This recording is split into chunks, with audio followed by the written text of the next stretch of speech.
कीजिए। Thank you. हाय दोस्तों, आइए song Bhojpuri writer and Bhim audience के तरफ से आज फिर से एक धमाकेदार सॉन्ग लेकर के हैं, जो कि आज खेसारी भैया के 2 दिन होता गाना एक रिलीज होइल बा। नानी बा हमर उमर कमर लोड सही ना, वही पे आज फिर से हम मतलब एक लवर से कैसे कह रहा बा, वही गाना पर हम लिखले बनी। मतलब एक लड़का अपना लवर से कैसे कर रहा है, मतलब जो रोमांटिक सीन होता है ना दोस्त, वही रोमांटिक सीन में कैसे कह रहा है।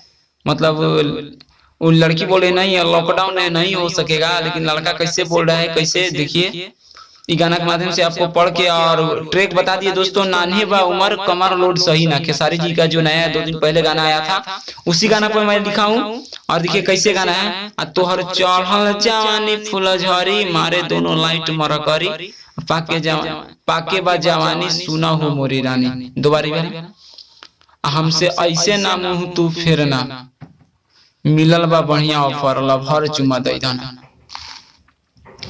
मस्त गाना है दोस्तों। तो आप लोग प्लीज डेमो बता रहे हैं आप लोग को, हम मुखड़ा फ्री में दे रहे हैं। आप फुल लेने के लिए हमसे संपर्क कीजिएगा, इसका चार्ज लग जाएगा 300 दोस्त। प्लीज आप लोग ऐसे कॉल नहीं कीजिएगा फालतू का। और प्लीज दोस्त अगर कुछ गलत कर दिए तो आप लोग प्लीज माफ कीजिएगा, कुछ गलत बोले तो। और इस वीडियो को शेयर कीजिएगा और चैनल पे नया है तो सब्सक्राइब कीजिएगा, ताकि इसी तरह का नया नया गाना और पुराना गाना का ट्रैक पे आप लोग तक और न्यू ट्रैक पे अब तक गाना पहुंचते रहे। तो चैनल सब्सक्राइब कीजिए एंड बेल आइकन को प्रेस कीजिए, लाइक कीजिए, कमेंट कीजिए वीडियो कैसा लगा। तो आइए डेमो आप लोग को सुनाते हैं।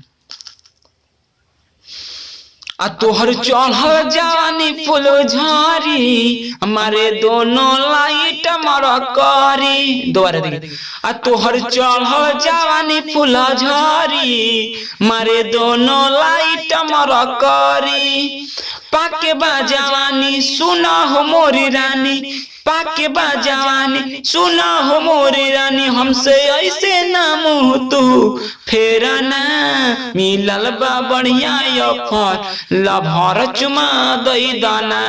मिलल बा बढ़िया ऑफर लभर चुमा दई दाना।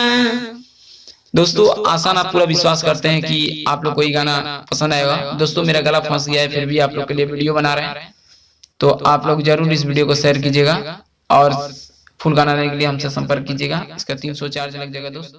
Thank you, love you.